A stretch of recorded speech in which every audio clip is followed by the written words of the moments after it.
Good afternoon. My name is Rijn. I'm a professor in the Department of Medicinal Chemistry and Molecular Pharmacology at Purdue University.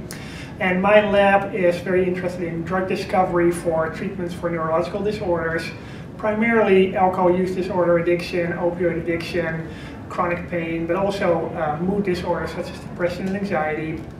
And the technology I'm presenting today is for a new treatment of alcohol use disorder, which of course is a ginormous problem because it's a legal substance of abuse. Currently in the US, about 18 million people suffer from alcohol use disorders, and the cost to society, both to the patient and society itself, is almost $250 billion per year. And as such, it's the highest cost of any drugs of abuse.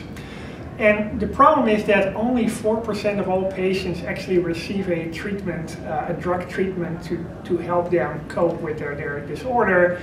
And part of that is because of the stigma associated with the alcohol use, but also because there's very few treatments available that have been FDA approved. Currently only 3 of those are approved. And so the target that we are focusing on is a G protein coupled receptor called the delta opioid receptor. It's very similar to a different receptor called the mu opioid receptor that you may be aware of because it binds analgesic drugs such as morphine, fentanyl, oxycodone. And a very recent development in our field is that we can actually make drugs that when they bind to this target can selectively activate a particular protein signaling cascade.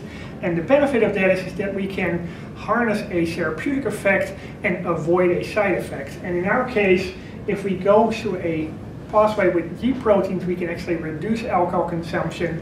But if we were to go to a different pathway, we would actually get the reverse. We would increase alcohol consumption and we have a side effect of seizures.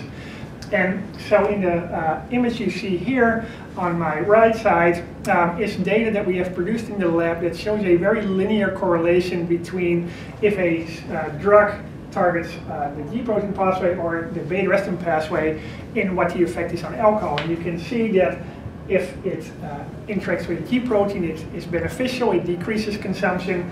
If it interacts with beta-arrestin, it actually increases consumption. Now the big problem is that the current pharmaceutical companies that have tried to target the delta receptor have been focusing their drugs on what you see here in the big red circle, drugs that actually have potential side effects such as seizures, and that's why they have failed in the clinic. And our new technology actually is on the complete opposite of the spectrum, so we have a drug that's very selective to the beneficial therapeutic pathway and does not target the negative side effects. Currently, the legal landscape, we have a provisional patent that we submitted a year ago. There are no third-party obligations. There are some competitors in the field that make these signal-selective drugs, but a lot of them focus either on pain or mu opioid drugs and not the delta. In terms of the effects on alcohol, we are pretty much one of the experts in the field, and we stand alone in working on that.